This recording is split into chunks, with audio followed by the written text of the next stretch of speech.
Esiet sveicināti skatītāji un klausītāji. Vasaras režīmā KP kvadrātā pēcnieks ar Petersonu. Viens stāv kaut kur uz vietas vienmēr, otrs kaut kur klīst pa pasauli apkārt un pieslēdzās no visām pasaules toaletēm, lidostām un tā tālāk un tā tālāk. Esiet sveicināti skatītāji, visi, kuri ir ieinteresēti investīciju un ieguldīšanas tematos. Mazā atrunu uzsākot raidījumu. Viss šajā raidījumā stāstītais un apspriestais nav jāuztver kā investīcija rekomendācija. Mēs katrs pats lemjam par to, kas ir mūsu portfeļos, un pieminētās akcijas var būt arī pārstāvēt kādu no runātāja portfeļos. Tā kā visu šo te ņemam vērā. Sveiks, Kaspar, kā tev klājas? Sveiks, Kristof. Ļoti labi, ļoti labi. Nedēļa iet uz beigām. Vasara silda, ja? Tādā ziņā viss ir labi. Silda ļoti labi, jā. Tas gan, tas Eiropā jāatzīst ir tas, par ko noteikti nevar sūdzēties, ka saules trūkums būs.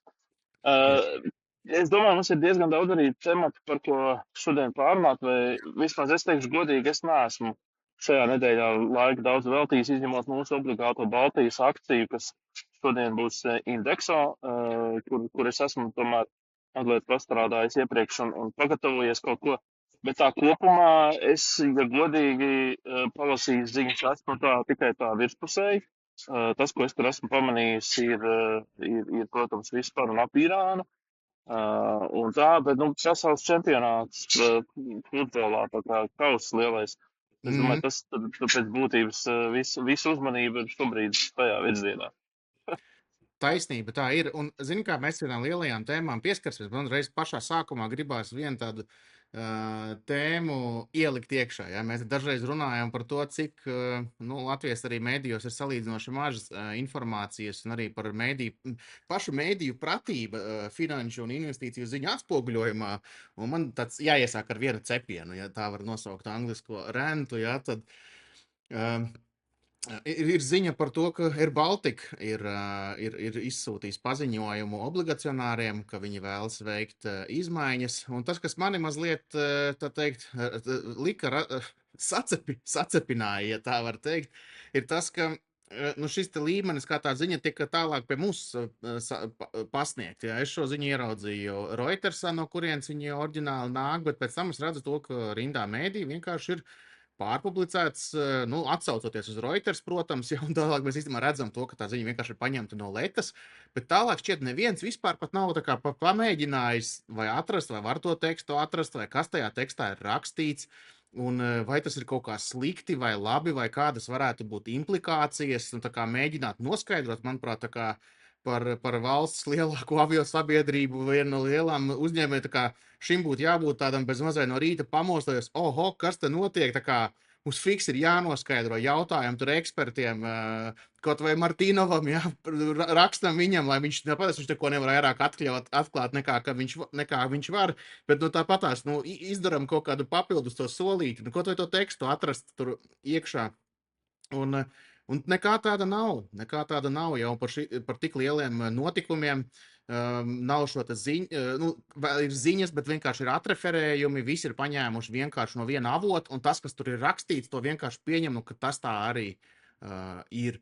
Un patiesībā es vēl no šī paša nots vai viļņa, ejot tālāk atvēru, piemēram, LSM mājaslapu LSM.lv, un tad es paskatījos, kurā vietā vispār atrodas ekonomikas ziņas, un pat īstenībā ekonomika nav pareizais vārds, ja. Es, varbūt ar ekrāns gluži nedalīšos, ja, bet tā kā pirmajā lapā ir vairākas sadaļas, kur ir ziņas, reģioni, sports, kultūra, dzīvei un prātam, vecāki un bērni. Tas tā lielumā ir svarīgi, vai ne? Es tam mazliet iestarpināšu. Ja tu atvērsi Lietuvas LT, viņiem ir diezgan līdzīgi, arī viņiem ekonomika un biznesa tēmas nav noliktas priekšplānā, bet Igaunijā Majandus ir priekšplānā. Tā kā es teiktu, ka gan lietuvieši, gan latvieši ir diezgan līdzīgi ceļu šajā jomā. Bet es gribēju, jā, paldies par to. Tas Nu, labi, ir vēl kādam tikpat švakā. Mums droši vien ir valstis, kur ir vēl švakāk. Ja? Par to nav runa. Ja? Bet no Igauniem, vai ne? Bet par šo te ekonomikas, atver ekonomikas sadaļu, un tur, jā, nu pārsvarā ir kaut kādas, nu, teiksim, ekonomikas ziņas par uzņēmēju darbību. Ja šajā ziņā es piebalsoju arī Normandam Bergam par to, ka būtu jābūt vairāk šai informācijai, jāizceļ uzņēmumu. Es zinu, ka mēdījos ir baigā bažas par nedod Dievs, mēs kaut ko nopublicēsim par kādu uzņēmumu. Tas būs pēkšņi bezmaksas reklāma. Ja? Viņi iebāzīsies ar savu PR, un tad pēc tam mēs no viņiem netiksim vaļā. Nu, okay, bet neviens neko nezina, kas vispār notiek. Un tad šajā sadaļā atverat ekonomiku, tur ir vēl dažas atsevišķas sadaļas, kas saucas svarīgi. Piemēram, valsts budžets, finanšu pratība, un tad ir tāda sadaļa uzņēmēja darbības vide. Es nospiežu to. Un kā tu domā, kad tur ir pēdējā ziņa un priekšpēdējā ziņa? Pēdējā ziņa šajā sadaļā ir 10. jūnijā, un priekšpēdējā ziņa ir 13. janvārī šogad. Nu tātad šis ir svarīgi, par ko ir aktuāli. Bet to es gribēju šo visu pateikt, to, ka mums ar to investīciju pratību, finanšu pratību un kapitāla tirgus attīstību mums neies straujāk uz priekšu, kamēr tas arī nebūs aizgājis vismaz caur LSM, caur Nacionālo mēdīju skaidrā nostājā to, ka par šo ir jābūt. Tam ir jābūt noteiktiem cilvēkiem. Es zinu, tur cilvēks, kas strādā, kas ik pa laikam mani uzrunā, ja? Bet es nezinu, vai būtu jābūt deskam vai kaut kam, šim galdam vai kaut kādai komandai, kas par šo te visu tematiku tur rūpi. Tam būtu jābūt uz lielākam uzsvaram. Tu jau zini, Kaspar, ka es par šo tēmatu varētu runāt, lasīt lekcijas un ko tik vēl nē. Man ir bijis tas prieks un gods būt arī šādas redakcijas sastāvā, un līdz ar to es arī zinu, kā tiek organizēts darbs šādās redakcijās. Sākam ar to, ka tagad ir vasara. Vasarā vispār tai redakcijā ir labi, ja kādi 3 cilvēki, kuri tur ar dievas pusēm kaut ko taisa, kaut kādas ziņas, un tas, ko viņam, principā, primārais uzdevums ir gaidīt, kad notiks katastrofa. Kad notiks kaut kas tāds, kas ir plūdi vai kaut kur zibens iespējas, būs nedod Dievs kāda lielāka traģēdija. Tas ir tas, ko viņi gaida. Tas viņu uzdevums primārais. Tur nav savākti nekādi ne ekonomikas eksperti, speciālisti, nekas tam līdzīgs. Tiklīdz šāda ziņa parādās producenta acu priekšā, apmulsis ir gan producents, gan galvenais redaktors, gan tas. Tiešām tas, kā tu to sāki, ir, ka visi līdz šim vienmēr ir uzticējušies Letai. Leta ir bez maz tā kā tāds galvenais informācijas avots, no kā tad visu Delfi pēc tam pārējie šajā vasaras režīmā ņem un visu pārkopo. Protams, ka mums ir kolēģi, jā, tas Raivs arī Vilons neļaus samalot, jā, Delfos ir kolēģi. Aija Krūtaini, ļoti laba redakcija, ļoti labi eksperti, speciālisti. Tas pats Ivo Bukēvičs, TV3 tur rūpi un tur roku, uz visiem lielajiem notikumiem. Un es varu derēt, ka būs ziņu sižets par Air Baltica, Ivo jau nelaidīs garām. Bet jāsaka tā ir, ka sabiedriskā mēdījā nav kaut kā īsti paveicies. Tur ir reportieris Krišs Kairis, kurš, man liekas, ir ar ļoti tiešām lielu foršu potenciālu, bet vai nu viņu pietur kāds tur, viņu tos spārnus tur, vai viņš pats īsti negrib īsti lidot. Tur man grūti ir saprast, bet potenciāls ir un kaut ko no tā izveidot droši vien tehniski vēl, es domāju, kā komandas līderi un tā tālāk. Jā, bet ir, kā saka, naudas ir tik, cik ir, vēlēšanās un attieksme arī tāda ir, kā ir. Tā kā vispār par šo esam atzīmējušies un pateikuši savus viedokļus. Bet tagad pat par pašu lietu, vai ne, par Air Baltica, kas tur ir rakstīts. Un jā, tik tiešām ir izsūtīts uzaicinājums obligacionāriem piedalīties obligacionāru tikšanās reizē, kas notiks 3. augustā.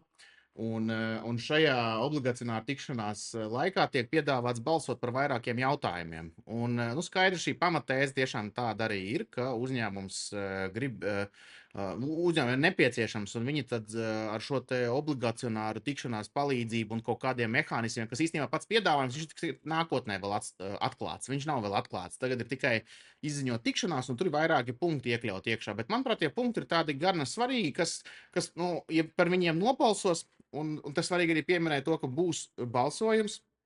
Un ir balsošanas kārtība, un pirmajā, kā vienmēr, ir tā, ka balsojumā pirmajā ir jābūt diezgan lielai pārstāvībai no kopējā obligāciju nominālā apmēra, un tātad lielam īpatsvaram jābūt. Visticamāk, ka nesavāks tā, tas parasti notiek šādās reizēs, un tad ir visticamāk būs nākamā tikšanās reize. Un šajā, par ko tiek piedāvāts balsot? Tiek piedāvāts balsot, lai varētu veikt izmaiņas obligāciju šajos te noteikumos. Tiek piedāvāts balsot par to, ka nākamos procentu maksājumus, ja es pareizi sapratu, ja, arī neatsaucieties uz mani juridiski, ja paši lasiet šo te paziņojumu, jeb uzaicinājumu, un tiek piedāvāts balsot par to, ka nākamie 2 kupona maksājumi tiks kapitalizēti, nevis izmaksāti. Tas nozīmē to, ka uzņēmumam arī īstermiņā būtu kāda jau, nu, ja šī te kopējā emisija ir 380 miljoni eiro ar procentu likmi 14,5% gadā, tad tur tāda nopietna summa sanāk katru ceturksni, kas ir jāizskaita prom. Tas jau būs pirmā potenciālā palīdzība. Un es vēl gribētu teikt, tie būtiski arī punkti, kas nu, man iekrita acīs, ir, tad, protams, tur par to balsošanas kārtību tiek piedāvāti pātrināti termiņi, kaut ko mainīt, cik lieli īpatsvari. Nu, es domāju, ar pirmo tikšanos viņi neapstiprinās, ar otro apstiprinās. Un tad vēl viens šis punkts ir arī, ka atcelt, ja tā mana interpretācija, atcelt sekas par to, ka netiek ievēroti šie rezerves turēšanas, kur nu pat salīdzinoši nesen arī bija ziņa par to, ka tajā kontā nebija ieskaitīti tik daudz tie līdzekļi, cik viņiem ir tā prasība, kas ir nepieciešama laikam kuponu maksājumiem. Tad šīs prasības arī būtu tur mīkstinātas. Un šie, manuprāt, ir svarīgi punkti, bet līdz kam tas viss aizved, man šķiet, ka gala rezultātā tas viss aizvedīs pie tā, ka tiks nobalsots, tiks, nu, droši vien pirmajā tikšanās reizē ne, bet otrajā vajag tikai 25% pārstāvība no visu obligāciju apmēra, un lai klātesošie lielākā daļa, vismaz 75% atbalsta. Un atradīsies veids, kā var atkal Air Baltica pastutēt. Un šis varētu būt tas veids, kur tas, kas arī publiski tika teikts, tad valsts tiešā veidā nevar Air Balticam naudu vienkārši dot, nu te arī bija aizdevums, ja, bet to droši vien atdos atpakaļ, bet varētu veikt obligācijās kādas izmaiņas, un tad visi obligacionāri var piedalīties. Un gan jau, ka kāds arī cits atradīsies, un tad valsts kopā vienkārši ar citiem obligacionāriem var ieguldīt jaunā investīcijā. To var darīt, jā. Tā kā es gribētu teikt, ka šis ir tāds nosacīgi labas ziņa, tādā ziņā to, ka būs atrasts veids, kā atkal atbalstīt. Te gan arī visur ir minēts to, ka šis ir tā kā pamatojoties tāpēc, ka ir šis pārvērtēšanas periods, un pārvērtēšanas periodā vajag biznesa plāns, un kamēr to visu apstiprinās, pārvērtēšanas periodā vajag papildus finansējumu, lai uzņēmums varētu stabili funkcionēt. Un tā, nu, līdz ar to, manuprāt, diezgan daudz tādas ir izprotams, kā tas viss potenciāli varētu notikt tālāk uz priekšu. Vai tev šo dzirdot ir kaut kas, ko piebilst? Es domāju visu laiku par to obligacionāru noskaņojumu un par to, kāds ir tas viņu skatījums vispār kopumā uz to. Iespējams, ka caur tādu, kā saka, backdoor komunikāciju notiek ar viņiem, ar lielākajiem, es domāju, un līdz ar to viņi visu laiku tiek turēt lietas kursā par to, kas notiek, un līdz ar to viņu tas varbūt tās līknes, ko mēs vērojam, par ko šausmināmies, varbūt viņiem līdz ar to viņš nešķiet tādas varbūt pārāk. Nu, tas ir jau pieņēmums, es jau, protams, nezinu, netur aizpildīt nekā, bet tajā gadījumā, ja tie lielie obligacionāri ir pozitīvi noskaņoti un viņi visu laiku tiek informēti no valdības puses, kas notiek, vai no padomas puses. Tad es šādam scenārijam, ko tu, Kaspar, nu pat izstāstījies, es teiktu, viņš izklausās ļoti realistisks, tādā izpratnē. Jā, tas šo tēmu nomainot, jā, tad labā ziņa ir tāda, ka ka ir atrasti veidi, ja, kā virzīties uz priekšu. Tur, protams, var diskutēt par to, kurš kā tur atbalsta vai neatbalsta. Man, protams, nu, varbūt ne protams, bet manā skatījumā nešķistu jēdzīgi to uzņēmumu vienkārši aizlaist projām. Nu, tādā, neskatot jaunas citas kaut kādas iespējas, kā to visu varētu atrisināt un dzīvot uz priekšu. Tāpēc tā kā tāds ir mans uzskats, es šo vērtēju pozitīvi. Jā, es arī pieļauju to, ka šis joprojām ir tilta risinājums. Joprojām tilta risinājums. Joprojām, es domāju, gan obligacionāri, gan valdība šobrīd gaida atbildes no lielajām avio kompānijām, kuras ir kā mērķis piesaistīt kā strateģiskos investors. Jā, jā. Bet, jā, tad nomainot tēmu, tas, kas šobrīd ir ļoti aktuāli, īstenībā šonadēļ tāds ļoti interesants pavērsiens bija, kas deva tādu ziņu vai informāciju par to, kā tad jūtas paši uzņēmumi. IBM piedzīvoja vienu no saviem lielākajiem akcijas cenas kritumiem savā pastāvēšanā. Un kritums nāca pat nevis tāpēc, ka viņi atskaitījās slikti par iepriekšējo ceturksni, bet viņi brīdināja, ka viņiem būs švaki rezultāti. Un ļoti interesanti ir šie pamatojumi. Un pamatojumi beigās, nu tā vienkāršojot, ir tādi, ka jūnijā neizdevās īstenot daudzus darījumus, tāpēc ka klienti, kuri parasti tur pirka viņus kaut kādus lielos serverus un serveru programmatūru, klienti ir nofokusējušies uz citām lietām.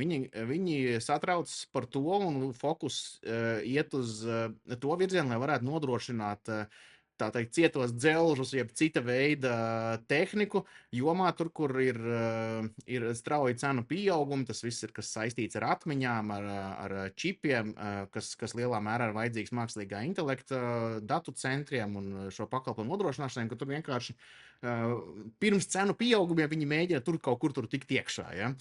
vai nofokusējušies uz to.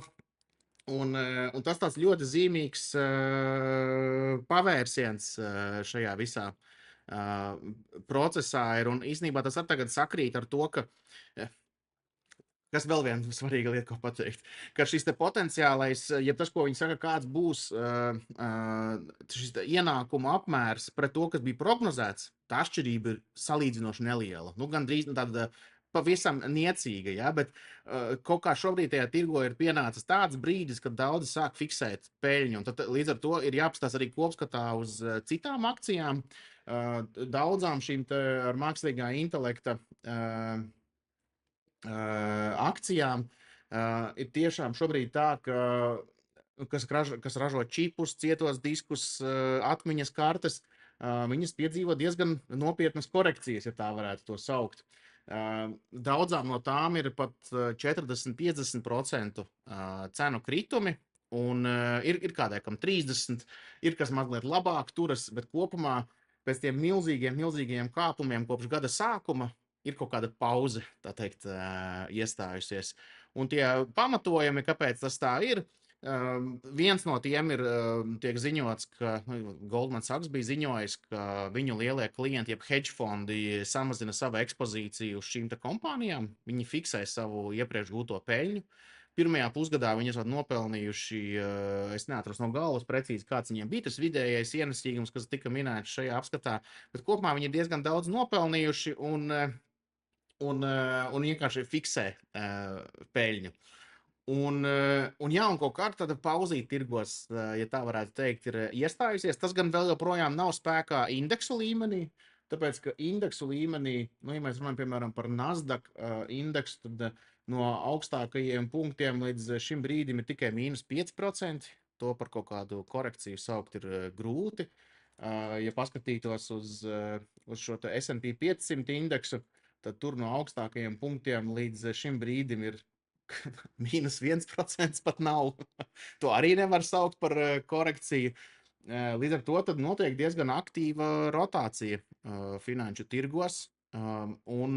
Un tie, kas bija iepriekš šajos karstajos, tad nu, es ceru, ka tie, kas piedalījās šajās akcijās un tajos skrējienos uz augšu, viņi ir paspējuši arī kaut ko piefiksēt.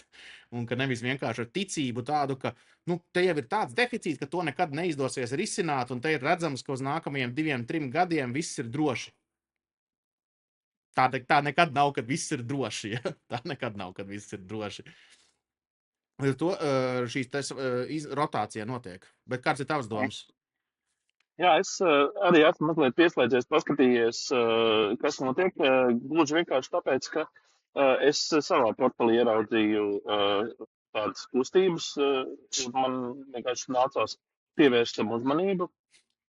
Es piekrītu tam, ka šobrīd izskatās pēc peļņas fiksēšanas situācijām ļoti daudzās kompānijās, un arī starp citu, ko es palasīju, ka ir fondi, kuriem tālāk ir jāpārfinansē, tur ir jāpārfinansē viņu pašu, teiksim, kapitāls. Un līdz ar to viņi, lai nodrošinātos, ņem ārā tagad kaut ko no akciju tirgu, un ka viņi būšot atpakaļ. Nu, tāda tur apmēram tāda, es lasīju tādas tēzes Bloombergā no kaut kādiem lielajiem tiem spēlētājiem.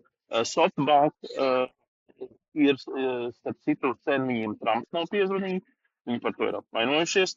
Līdz ar to SoftBank tie, kas varbūt nezina, ir akcionārs ļoti daudzos mākslīgā intelekta un arī tehnoloģiju uzņēmumos.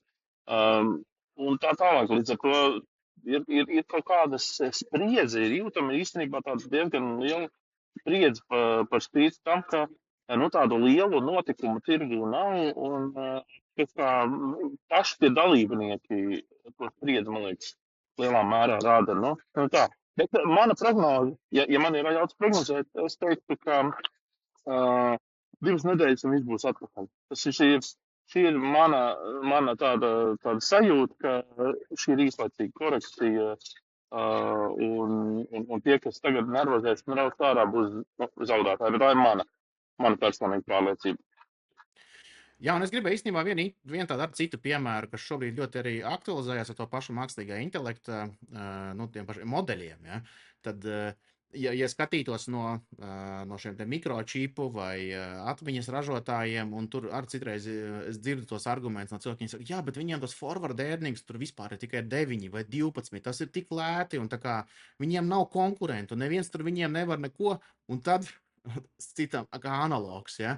Manuprāt, šodien, tad mēs šodien rakstām ceturtdienā, šoreiz mēs ierakstām ceturtdienā, 16. jūlijā pēcpusdienā, un Financial Times šodien raksts par to, ka Ķīnas viens mākslīgā intelekta modelis būšot drīzumā pieejams, un ka šis te modelis, viņš ir, tur es pateikšu ātri nosaukumu, lai nav tā, ka es runāju par tukšo, bet saucās Kimi K3. Un ka viņš varētu pārsniegt sniegumu, ko sniedz šobrīd tas plašāk izmantotais Claude Opus 4.8. Un šis te Claude esot pēc dažādām ziņām trenēts vai viņiem esot 1,5 līdz 2 triljoni parametri, kas ir izmantot šajos modeļos, savukārt Kimi esot 2 līdz 3 triljoni. Un viņi piedāvā, un ka beigās ir tas, ka viņu izmantot viņu risinājumu būtu arī būtiski lētāk. Un tad tas vienkārši samaina to investīciju tēzi, vai ne? Vai tur nav kāda pierakstīts, ka tas Kimi arī daļēji ir SoftBank radīts? Tur nav SoftBank klāt tajā pasākumā? Diemžēl neredzu, neesmu iedziļinājies, kas viņiem ir īpašnieki. Te bija rakstīts, ka viņi kaut kādu citu, viņi ir piesaistījuši kaut kādu raundu, bet es tagad Okay. Nē, es vienkārši domāju, ka mēs jau šādus te redzēsim arvien vairāk un vairāk, kad notiek tā sacensības starp modeļiem, starp to viņu jaudu un tā tālāk. Vai tas kaut ko tiešā veidā investoram šobrīd nozīmē un var pateikt priekšā? Es teiktu, ka nē, tāpēc, ka arī tas pats Anthropics runā ļoti strauji attīsta savu fābulu un tā tālāk. Līdz ar to viņam ir vēl kur augt un tiekties. Tā kā es pieļauju, ka šī saruna būs aktuāla varbūt pēc kāda gada, 2, kad būs nostiprinājušies kaut kādi 3 galvenie spēlētāji, un tad jau runāsim par triljoniem un citiem cipariem. To, ko es gribēju šajā kontekstā pateikt, to, ka, ja sākotnējā šī tēze, ko daudz investori saka, tie tur nav nemaz tik dārgi novērtēti, nav citu konkurentu, un tad rīzēties tā, ka pēkšņi, bet pagaid, kaut kas tur izlīda, kur sāk kaut ko ražot, ja? Es varbūt tik daudz nezinu, un cits man teiks, tur super, tās jomas speciālists pateiks, nē, Bet tas, ka viņiem varbūt nav nemaz iespēja vai nevar nemaz tik labi, bet šī atkal modeļa kontekstā tur amerikāņu šis Andrēsen Horovits, jā, vai kā bija šis te investoru, saka to, ka varētu ar šo beigās izrādīties to, ka iepriekš bija brīdinājumi, ja tas pieņēmums tāds, ka ķīniešu modeļi esot kādas 6, 12 mēnešus iepalikuši, ja, tad šis varētu būt maldīgs priekšstats. Un tas, manuprāt, arī varētu teikt to, ka nevis teikt, bet analoģijās to, ka varbūt arī citās jomās ir tā, ka ir maldīgs priekšstats, ka viņi ir diezgan tālu aizmugurē. Un atkal, tas, ko mēs jau kaut ko runājam iepriekš, visiem nav jābūt top līmenī, visam nav jābūt vislabākajam. Tādā ziņā to, ka visiem nevajag visu sarežģītāko modeli ar visaugstākajām spējām, nevajag tur izmantot fabulu vai kādi tur bija tas kiber vēl kaut kāds, lai paprasītu, kā man tur uzcelt pankūkus, ja? Tam vajag parastu lētu izmantojumu modeli, ja? Ar ne visiem tur parametriem un Vienīgais ir tas, ka cilvēki slinki uz to pārslēgšanu, un viņi arī ļoti neidentificē kāda rakstura un kāda sarežģītības pakāpes jautājums tas ir. Un līdz ar to tiešām pankūku recepts bieži vien tiek pēbuli prasīt. Un tā, ka tu varētu izmantot pašu vienkāršāko. Jā, un vēl turpinot par šo mākslīgā intelekta segmentu, es gribēju vēl vienu arī ātro ziņu, kas īstenībā ir ļoti, ļoti nozīmīga, kas var ietekmēt OpenAI likteni. Un šodien bija ziņa par to, ka Apple ir iesūdzējis OpenAI tiesā par to, ka šīs apsūdzības vēsta par to, ka OpenAI gribot nozagt, vai tad apsūdzība ir par to, ka viņi zogot no viņiem šo komerci informāciju, ierīču, tur tehniskos datus un vēl kaut ko, un lasot šo te rakstu, ko viņi tā kā apgalvo, kas ir šajā te apsūdzībā, ka Tad, pirmkārt, jā, ir bijušie darbinieki aizgājuši. Protams, tas jau pats sevi nebūtu nekas tāds slikts vai kaut kas tāds, bet tas, ka tie, kas ir bijuši darbinieki, tie pēc tam ir uzrunājuši citus darbiniekus, tiem ir rādījuši un mācījuši, kā vajag iznest ārā informāciju. Esot bijis tā kā, tas mans atstāstījums, jā, esot bijis tā, ka šis bijušais viceprezidents ar kādiem produktu izstrādēm, ka viņš ir aicinājis esošos vai bijušos Apple darbiniekus uz interviju, un lai viņi ņem līdzi kaut kādas tur bezmazai failus un vēl kaut ko, un tā kā show and tell, ko tu vari izdarīt vai ko tu esi darījis, ja, un tā kā tu tur burtiski esot, un tad šajā apsūdzībā esot teikts, ka, ko viņi publiski ir pateikuši, ka tā ir tikai aizberga redzamā daļa. Un viņi šo procesu aizsāka, lai uzliktu liegumu, ka viņi tajā OpenAI pusē viņiem būtu liegums tur iznīcināt datus un vēl kaut ko, kas to visu varētu pierādīt. Protams, ka OpenAI saka, tas viss tur tikai cīņa tur par, lai tur nerastos kaut kāda papildus konkurence, bet tas, kas tur viss kaut kas ir sarakstīts, tas viss ir tas diezgan, radoši nebūtu īstais vārds, jā, tur tiešām visādas varētu būt potenciāli. Un kas ir interesanti, es arī no citu vienu investoru dzirdēju, ka un jautājums bija tāds, vai nevarētu būt tas, ka šis tiesas process būs tur kaut kāds gadiem un tam līdzīgi. Un tas īstenībā nav svarīgi. Varētu pat arī būt tā, ka pēc 3-4 gadiem pasaka to, ka nē, Apple tur nebija taisnība un tā. Bet tas, kas būs svarīgi, ka būs tie nākamās tās discovery, jeb kā šī tā saucamā fāze, kurā viņi nāks klajā ar saviem pierādījumiem un konkrēti ziņos. Un tajā brīdī būs skaidrs, kā iet tālāk. Tirgus novērtēs, cik ir OpenAI kaut ko darījis vai nedarījis slikti, cik kaut ko ir darījis Apple.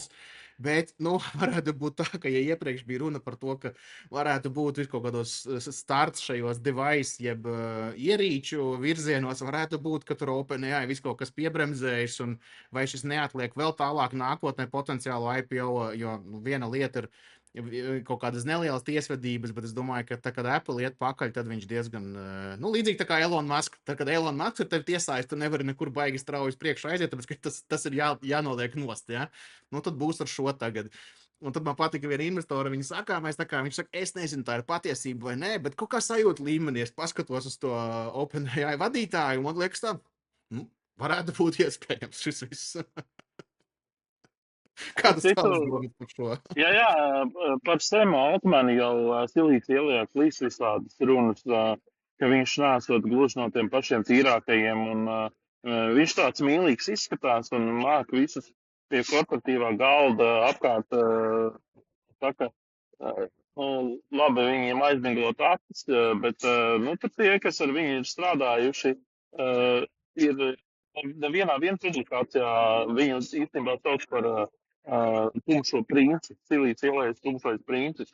Varbūt Dark Prince, varbūt es kaut kur lasīju to salīdzinājumu. Bet par pašu faktu runājot, arī korporatīvā spionāža jau nav arī nekas tāds, kas būtu bijis kaut, nu, tā kā pēkšņi kaut kā tā kā izvilkt nesen. Vienkārši šeit jāsaprot, ka runa ir par miljārdu un triljonu tirgu un ļoti, ļoti straujām lielām nu, tā kā izaugsmas iespējām. Līdz ar to es teiktu, ka ir droši vien, ka pamats tajā visā ir, ka tur kaut kāds uguns tam visam apakšā ir, tie nav tikai dūmi. Un vai tas ietekmēs OpenAI IPO, es teiktu, drīzāk. Nu, man ir atkal mana sajūta, te mēs varbūt varam pastrīdēties, es teiktu drīzāk nē, jo tāpēc, ka līdzīgi kā Ilons Masks, ja viņš kaut ko ir nolicis uz sliedēm, un tas iet pa sliedēm, tad viņš aizies līdz galam, un man liekas, šeit ir diezgan līdzīgi, jo tas spiediens ir par labu OpenAI šoreiz, nevis Apple. Būsim godīgi, ka Apple ir kompānija, kura sevi nav pierādījusi, nu, tā kā neko, un līdz ar to daudzi Silīts ielā pārmet un saka, ka Apple šobrīd izmanto visus līdzekļus, lai piekļūtu pie kāda no šiem mākslīgā intelekta modeļiem, lai saliktu kopā to savu Siri, kaut necik jēdzīgi un līdz ar to tāpēc arī šādas metodas tiek ļoti izmantotas. Tā kā tāds koks ar diviem galiem, es domāju, ka tur nav gluži patiesība vienā pusē. Nav tā, ka tikai viens ir lāčplēs, otrs ir melnais bruņinieks. Tur ir kaut kā jāskatās nu, gan uz vienu, gan uz otru ar tādu labu sauju sāls. Nu, bet gala secinājums ir long Google alfabēta. Ja? Tāpēc, ka viņi draudzējas ļoti cieši ar Apple, ja Gemini tur kaut kur tiek izmantots. Atkal nav investīcija rekomendācija, ja? Bet kad tik beigās tā nesanāk. Bet starp citu, runājot par Google, es tā dzirdēju, ka ir noticis kaut kāds darījums vai plānojas kaut kāds darījums ar Berkshire Hathaway. Tā ir, jā? Nē, nu, tur bija jau iepriekš, jā, tas īstenībā, starp citu, mums arī viena ir šī, varam uzreiz pieskārties, jā, tā īstenībā atkal bija kārtējā intervija ar Warrenu Buffetu, un ka viņš, Warrens Buffets teica, ka ieguldījums Alphabet, tā bija viņa iniciatīva. Ka Ābelam nebija ar to nekādas darīšanas, viņš tikai tādā ziņā to, ka viņš apstiprināja. Pagātnes darījums, jā? Jā. Nu, tas bija gan iepriekšējais, kad sāka veidot to pozīciju, gan arī tad, kad viņi turpināja veidot. Tad, nu, kad bija šis pēdējais equity round, kur viņi piesaistīja akciju kapitālu, Alphabets, tad Berkshire arī, manuprāt, bija 10 miljardus. Viņi ar kaut kādu atlaidi ieguldīja, bet nosacījums bija sarunājis Ābels, bet tāpat tā kā Buffets uzņemās to atbildību par šo darījumu. Viņš saka, mēs runājam visu dienu, viņš visu pieņem, viņš ņem lēmumus, bet tā kā, nu, es domāju, pats, nu, tā kā, nu, priekš kam tu tā kā, nu, bet droši vien tas ir vienkārši tajā cilvēka dabā, viņš nevar vienkārši paiet nost.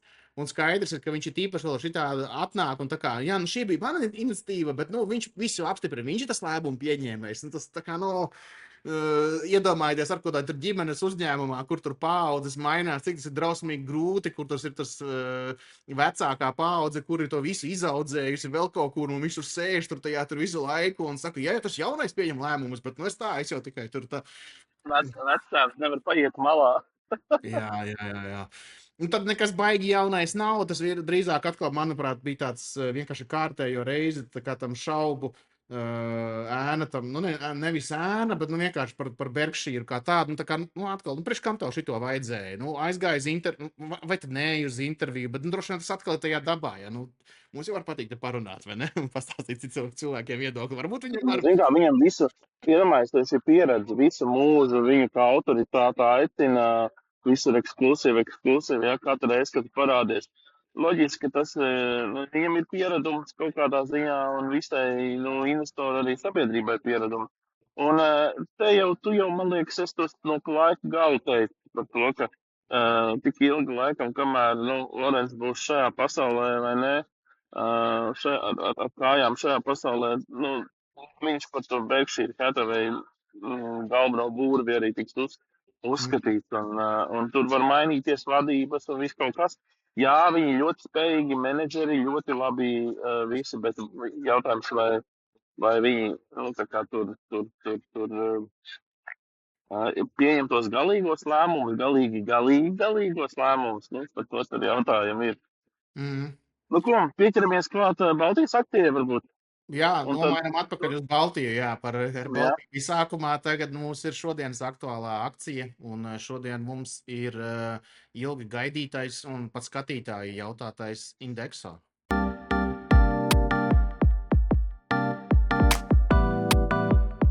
šis šodienas akcija, kas ir Indexo, te ir arī jābūt ļoti uzmanīgiem un prātīgiem, lai pareizi stāstīt par tieši kuru uzņēmumu ir runa, jo Indexo ir arī jauns veidojums, ir tomēr pēdējos gados ap sevi apaudzējis diezgan lielu uzņēmumu pulku. Jā, daudzi, starp citu, vispār Indexo tikai un vienīgi ar pensiju pārvaldību saista, un atkal ir segments, kuri pensiju pārvaldīšanu nav varbūt tik ļoti pamanījuši, bet banku gan ir pamanījuši. Tā kā visādi te ir. Bet tas, kas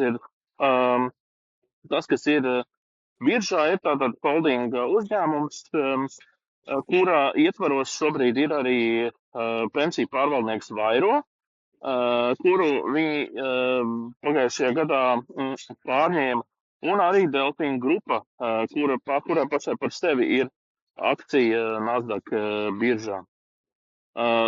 Jāsaka tā, ka Indexo ir pēdējos gados ļoti dinamiski un ātri audzis, un būsim godīgi, tas ir pateicoties viņu tiešā labuma guvējam Aigaram Kestenfeldam, kurš šo uzņēmumu burtiski vienkārši ņem un sakārto. Pēc tā tas izskatās, ka notiek kaut kāda mērķiecīga plāna realizēšana. Ir bijuši mēģinājumi no žurnālistu, tā skaitā arī manas puses piekļūt Aigaram un viņam šo tiešā tekstā pajautāt un saprast, kāda tā stratēģija ir. Bet Aigars, kā saka, no intervijām vairās un, kā saka, neiziet uz kontaktu. Kopumā pensiju pārvaldīšanas biznesā notika vēl viens nesen izmaiņas, jo viņi no visām bankām savāca un nolika to kapitālu pie sevis, tātad Indexo bankā. Tur tātad bija no Svetbankas, no SEB, no Luminora. Viņi kā ļoti vienkārši, tāpēc, ka arī šīm bankām ir savas pensiju pārvaldības kompānijas, kuras pārvalda, un tur sanāk kaut kādā veidā konkurence. Lai nevājinātu savas pozīcijas tirgu un arī, protams, investoriem dot tādu vēl vienu argumentu, kāpēc, piemēram, pirkt Indexo akcijas, ir, protams, tas, ka viss tiek konsolidēts vienā grupā. Kopumā, jāsaka, Indexo ienāca ar lielu mārketinga tādu vilni. Tiem daudziem Indexo, starp citu, asociējās ar tiem puišiem un meitenēm, kas ir tajos mazumtirdzniecības uzņēmumos un lielveikalos centros nāk klāt un piedāvā iesaistīties pensiju plānos. Jā, teikšu godīgi, tas ir arī kaut kas tāds, ar ko, teiksim, man asociētas Indexo vismaz sākumā. Bet tagad, protams, ka viņiem tas mārketings ir atklābis. Es gribētu teikt, ka pat īstenībā diezgan tas vairāk ir varbūt akmens bankas uzņēmumu dārziņā. Tiešām bankai vajadzēja daudz reizes spēcīgāku mārketinga vilkmi, jo viņi ir izvēlējušies ļoti lēnu, mokošu attīstību. Tas ir tāds, ka banka ir ļoti kapitāla prasīgs bizness, un īpaši, ja tu gribi vērti vaļā jaunas pakalpojumus, nāk iekšā jaunos segmentos, kā piemēram apkalpot juridiskās personas, kā piemēram izsniegt kredītus un tā tālāk. Tas prasa lielus līdzekļus un tādu lielu uzdrīkstēšanos. Un bankai ar tik vāju mārketingu un vispār arī, es šeit nedomāju banku, šeit domāju īstenībā visu grupu, ar tik vāju mārketingu, ar tik vāju klātesamību lielajos notikumos Latvijā. Nu, es šeit domāju, festivāli, vienalga sauksim, kas tie ir festivāli vai jebkuras sponsorēšanas iespējas, ja. Atceries, kā kādreiz visos galos, kad nāca Nordea iekšā, ja, bija, kad Swedbank sponsorēja, tu varēja drīzāk meklēt, ko nesponsorēja Swedbanka, ja. Nu, var sakot, viņi par sevi, nu, tādai kopējai kopējai auditorijai nodeva ļoti labas ziņas, un indeksos, starp citu, arī ir daudz labas ziņas, ko nodot. Piemēram, digitālā platforma. Viņiem skaitās viena no labākajām digitālajām platformām starp Latvijas finanšu iestādēm. Kas vēl tāds, ko es varu pieminēt? Es tad palūdzu, man bija interesants, starp citu, ar ChatGPT paspēlēties un uztaisīt SWOT analīzi. Es viņu nepieņēmu pirmo reizi, kad viņš man iedeva. Es pačalenžoju ChatGPT un uzrakstīju pretī argumentus, kāpēc man, piemēram, vājās puses neliekās vājas puses un tā tālāk. Bet mēs beigās nonācām līdz tādam secinājumam, un kam es arī savā ziņā piekrītu, ka tik ilgi, kamēr banka pati nebūs sasniegusi rentabilitāti un visi investori faktiski vilks šo banku caur, nu, teiksim, jaunām vai obligāciju laidieniem vai akciju izlaidi papildus vai kā tam līdzīgi, tik ilgi, kamēr tas tā notiks, tik ilgi būs šī nu, tāda nu, kā saka, nu, es nezinu, tāda, nu, kā to sauc, investoru uzmanība, ja? Uzmanīgums, tāda piesardzība, tāds, nu, tāda, tā kā, nu, jūs esat vai neesat uzkāpuši uz tās takas, ja? Un droši vien, ka tad, kad Kaspars Kulīts runās par cenu, tad tur arī varētu būt šis te mazliet atsaukties kaut kādā veidā. Jā, bet kopumā pirmo reizi varētu teikt grupa šajā gadā, ja pareizāk sakot, pagājušajā gadā iznāca uz break-even, tātad nu, no tāda viedokļa, ka, ja saskaita bankas radītos zaudējumus, bet grupas gūtos ienākumus, tā vidējā mediānas līnija ir pietiekama solīda. Pirmais pusgads arī ar labiem rezultātiem, nu, no tāda viedokļa liek, ka diezgan investējams moments. Kā tev šķiet? Kā tev izskatās tas indeks no savas puses? Mhm. Jā, man tā pavisam īsi iedodot kaut kādu tādu īso ieskatu, man šķiet, ka drīz kaut kad šī akcija varētu izskatīties diezgan pievilcīga. Un es varbūt tad pastāstīšu garāk, kāpēc līdz šim tas tā nav šķitis, nu, it īpaši pēdējos laikos, un kas arī ir bijuši tie iemesli. Un patiesībā šeit nu, skaidri atspoguļojas tas, ka tomēr liels kapitāls ir nepieciešams tam, lai varētu uzbūvēt jaunu banku. Un tas kapitāls ir liels. Vēl droši vien šeit var ņemt arī kaut kādas mācības par to, ka, ja tev viens bizness sanāca ļoti spēcīgi, jaudīgi un tā, kas tevi pavilkās, nu šis te otrais pensiju līmenis, kur tiešām ienāca ar pilnīgi jaunu piegājienu, visu tirgu izsiti ārā, jo droši vien, ka indeksu fondi citiem bija iepriekš jau plānos, bet, nu, tu pilnībā viņi samainīja to, cik visi ņem komisijas. Gala rezultātā visi saņem mazāk komisijas. Nu, ja no bankas skatu punktu skatās, tad ieguvēji ir visi Latvijas pensiju plānu dalībnieki visticamāk. Un tā kā viņi pilnīgi šo visu samaisīja, bet savukārt atnākot ar banku, tad pēkšņi izrādījās to, ka tā vilkme nav nemaz tik ļoti. Jā. Tie klienti arī nav gluži tā, ka viņi ir, bija varbūt radusies tā sajūta, un man pašam arī pa laikam kādam liekas ar cilvēkiem kaut kur runāja to, ka vai no kādiem komentāriem, ka tās Zviedru bankas apnikušas. Tā vienkārši runāja. Tur nav tikai Zviedri, arī amerikāņi tagad, ja. Tad, bet tas lielais četrnieks, tie jau tur ir apnikuši, ja. Bet, acīm redzot, tā vilkme pati par sevi nav tik liela. Un ir nepieciešamas daudz lielākas pūles, lai šo jomu paceltu augšā, tātad banku kā tādu. Un es diezgan cieši sekoju līdzi, kā viņiem iet ar rezultātiem.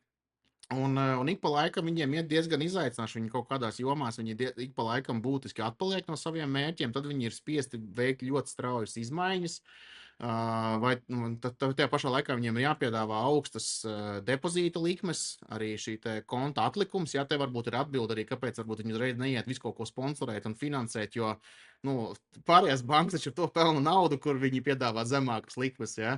Un aizdod kredītos ar zemākām likmēm, bet depozītos maksā vēl mazākas likmes.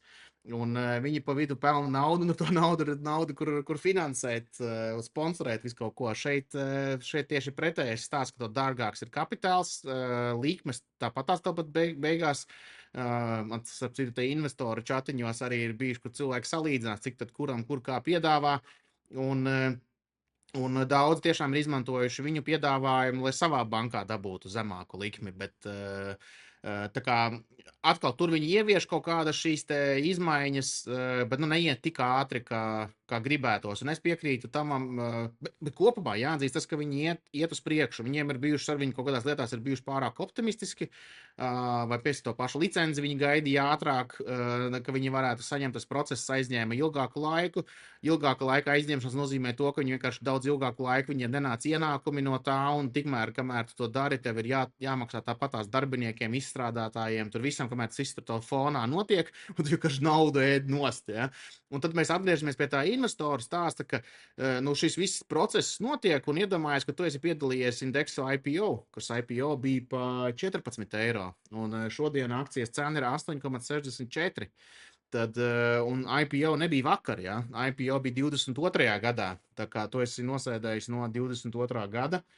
Nu, jā, 4 gadi faktiski ir pagājuši kopš starta biržā, un tev rezultāts ir kādi mīnus starp 30 un 40% starp to ieejas līmeni.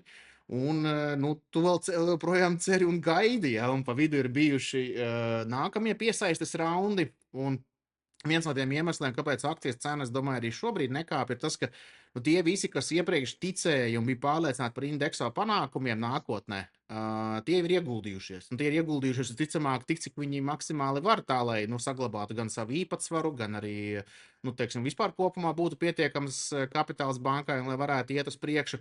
Un kamēr nebūs tā, ka tiešām banka jau uzrādīs ļoti labus rezultātus, es domāju, ka tagad ar katru ceturksni ejot uz priekšu, tā dinamika varētu mainīties. Ja viņi jau šogad pirmajā ceturksnī ziņoja to, ka grupas līmenī viņi ir sasnieguši peļņu, tad otrajā ceturksnī vajadzētu būt vēl labākiem rādītājiem. Trešajā ceturksnī tad atspoguļosies jau šie te turētāji bankas pakalpojumi, jeb nu, šie pensiju aktīvi, kas ir pārņemti no bankām. Tur tomēr diezgan normāls šis ienākums no tā segmenta nāk.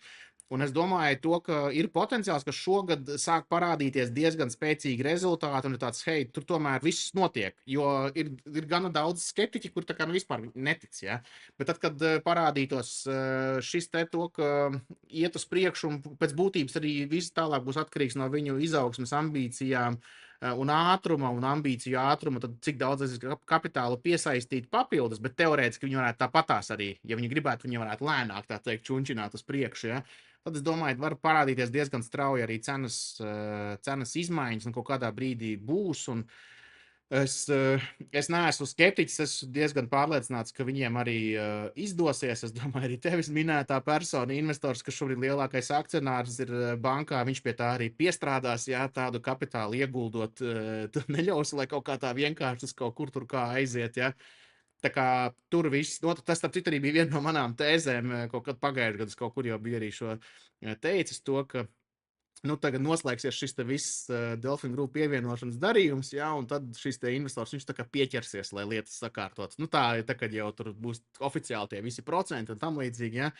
Es starp citu, jā, es šo jautāju, man liekas, vēl pagājuši gadu, aizpagājuši gadu investoru klubu podkāstā arī Valdam Sikstim, es jautāju, nu, vai tad nebaidies par savu darbu, jā, ka būs jauni akcionāri un tā, nē, nu, viņš teica, ka, nu, ja kā tiešām var labāk, lai nāk un kā, bet viņš bija diezgan pārliecināts, un viss turpinās, viss ir kārtībā, tas viss ļoti labi. Es atkal atceros no Valda ļoti spilgti, ko viņš teica, ka tā viena no varbūt pārreikināšanās lietām atverot banku bija tā, ka bija cerība, ka daudzi indekso izvēlēsies kā pirmo banku. Jo, kā mēs zinām, mums algas skaita, nu, tradicionāli kaut kādās droši vien Pēdējos Svetbankās un tā tālāk. Jā, un tad loģiski, ka viena banka kaut kur tika vienmēr turēta kā tāds otrais konts, kaut kur, kaut kā, ja nu tur kaut kāda brīvdienu pārskaitījumi, vēl kaut kādas lietiņas, jā, nu tur tāda brīvā nauda kaut kur varbūt kaut kas tiek noguldīta un tā. Nu, un tad daudz indekso vienkārši, nu, kā tādu revolūtu izmanto. Nu, kam ir kaut kāda arī revolūta un tā tālāk, ja, tie zina, ko es ar to domāju. Tā kā jā, nu, tas ir tas, kas arī droši vien nospēlēja, nu, ka notiek tāda testēšana un Latvijas konservatīvs, viņš ilgi testē, viņš ilgi skatās. Jā. Tā kā, nu tā. Es vēl pavisam ātri padalīšos ar ekrānu, man gribās to akcijas cenas grafiku parādīt. Un kopš tā brīža, kad šie bija tie 14 eiro, kad iegāja biržā, un pēc tam ir bijuši vēl citi piesaistes raundi, ir bijuši pat 12, jā, tātad, un kāpēc tos skaitļus es tagad saku? Un tad 12 ir bijis, un pēc tam tie pēdējie bija pat 10,15, 10,15, un tāpēc, ka tad, kad šī akcijas cena sāks kāpt uz augšu, ir iespējams, ka šie ir diezgan spēcīgi, tā teikt, atdures līmeņi, jo daļa investoru domā tādā loģikā, ka jā, nu šis bija neveiksmīgs ieguldījums, bet nu es tikšu par nulēm, tad gan es lecu ārā. Un tad vienkārši varbūt sanāk tā, ka pie šiem atkal ir kaut kādi atsitieni, tad 10, 12 un 14 eiro. Bet, ja viņi sasniedz, man ir jāmēģina atcerēties, kur bija šie pēdējie rādījumi par to, kādi viņiem bija plāni uz 27. un 28. gadu. Ja viņi to sasniedz, tad viņiem tas novērtējums nav īstenībā dārgs un tā akcijas cena pret ja viņi to sasniegs, es neredzu iemeslu akcijai nebūt reiz divi no šiem līmeņiem. Un kas vēl īstenībā, vēl atsaucoties arī uz to, ko teica par tām mārketinga aktivitātēm un kur viņi ir mazāk kļuvuši. Starp citu, ļoti zīmīgs arī bija pasākums to, ka viņi šo te vairo pārņēma, jo, nu, varbūt tiešā tekstā es tādu pilnīgu apstiprinājumu nesaņēmu, bet, nu, tādā noprotams ir tas, ka vienkārši ar vairo viņi savā starpā kodās un viens tos pašus klientus viens no otru pie viena un otra dzenāja, attiecīgi abi divi dedzināja mārketinga naudu. Un piesaistīt klientus caur tirdzniecības centriem ir ļoti dārgi. Ja man no sākuma bija arī cits nozars pārstāvis teicis, ka pastoties, cik viņi tā kā piesaista un potenciāli cik tas viņiem varētu maksāt, viņi saka, viņiem no sākuma ļoti labi gāja indekso. Es pieņemu to, ka tagad ar laiku ir pārgājuši to. Viņi arī paši bija teikuši savās paziņojumos to, ka ir mainījuši fokusu savā aktivitātē, ka vairāk ir fokus uz trešo pensiju līmeni, es noprotu ar telefonu operatoriem un netik daudz klātienē, jo arī citi pamodās. Ja? Tad Luminor ir diezgan aktīvs arī tirdzniecības centros, nu vismaz es biju redzējis, ja? Un šī joma, protams, nav jauna. Jā, īstenībā es savu karjeru Pāreks bankā arī iesāku ar pensiju līmeņu pārdošanu. Toreiz vēl kredītkartes arī pārdot varēja autoostā, Origo un es neatceros, kur tik vēl es nebiju. Jā. Alfā, man liekas. Labi izklausās autoostā kredītkartes. Kredītkartes, jā, toreiz American Express un vēl kaut ko. Nu, protams, tur aizpild pieteikums, kaut ko viņiem varbūt prasīja, pēc tam tur vēlāk piesūtīt papildus klāt. Bet izdevīgāk man kā pārdevējiem bija pārdot tos produktus, pat tie maksāja labākas komisijas nekā pa pensiju līmeņiem. Vismaz toreiz, es nezinu, kā ir tagad.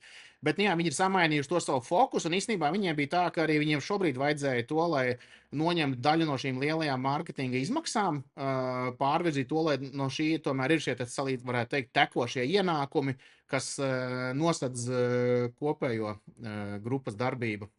Bet tad, jā, pagaidām es vēl neesmu long, ja tā var teikt. Es arī gribu ieraudzīt apakšā, varbūt šobrīd tas, ko šeit apakšā, ko es vienmēr rādu, tā ir tā tekošā peļņa pa 12 mēnešiem. Labā ziņa tas, ka ir milzīgs uzrāviens. Ja iepriekš bija 1,4, 1,5 eiro uz vienu akciju bija zaudējumi, tad tagad ar pēdējiem datiem bija 96 centi zaudējums tekošies 12 mēnešos. Ja viņi šogad visu gadu strādās ar peļņu, tad viņi šeit jau nonāk pozitīvā teritorijā. Un tas jau varētu būt diezgan spēcīgs signāls. Un tad tālāk var atskatīt, starp citu, vēl viena lieta, tāda fundamentāla, kas nav šobrīd šeit grafikā, bet es domāju, kas arī ir ļoti svarīgi, ir tas, ka viņiem padomē pievienojās, kas bija ilgstoši LHV grupas CEO. Un kopš laika gala šis stāsts ir bijis tāds, ka viņi mēģina atkārtot tos panākumus, kas ir bijis tur.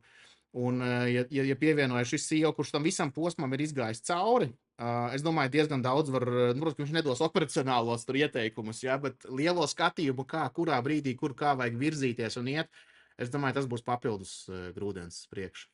Bet es esmu pārliecināts, un es palieku pie tā uzskata, ka Kestenfeld lielais plāns ir kādā dienā nostāties blakus Revolūtam.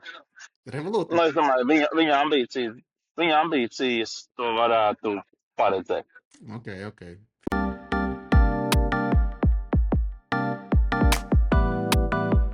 Nu, pēdējās burtiski 5 minūtes, kas ir tas, ko tu vēl, Kaspar, gribētu visai pasaulē izklīt un izstāstīt?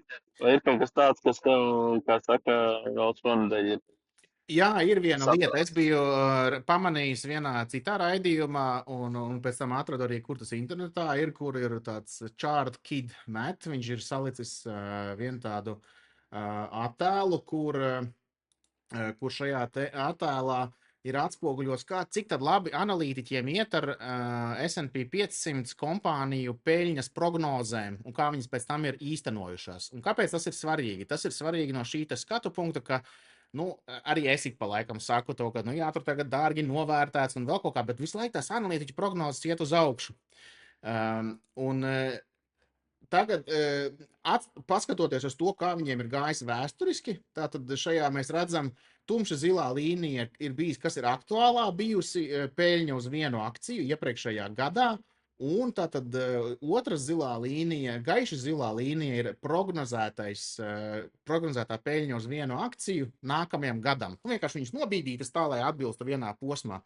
Un esot tā, ka 67% gadījumu tā nobīde ir plus mīnus 5%. Tad 65 gadījumi, 67 vai 65, 67% ir 2/3. Ja, var teikt, viņiem ir precīzi šie te, ja pareizi iet.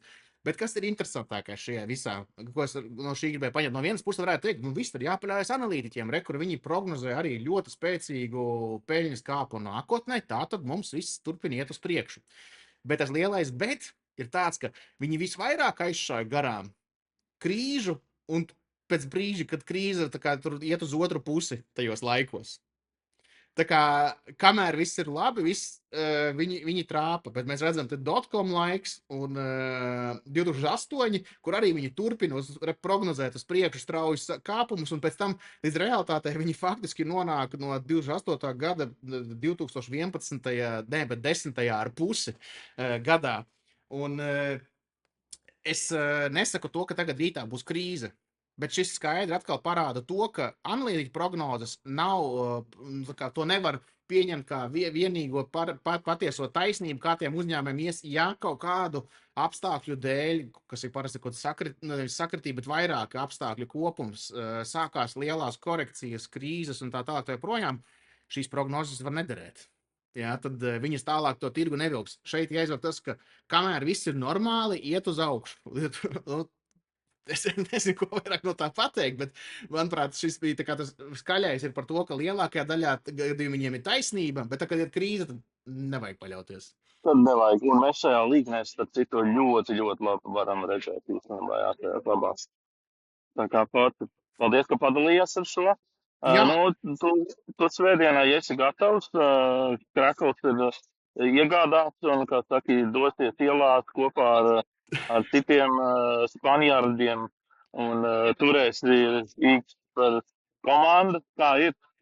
Nē, Krakls man nav ielās, es neiešu, es mierīgi sēdēšu pie televizoru un paskatīšu. Un plus atbalstīsi Argentīnu.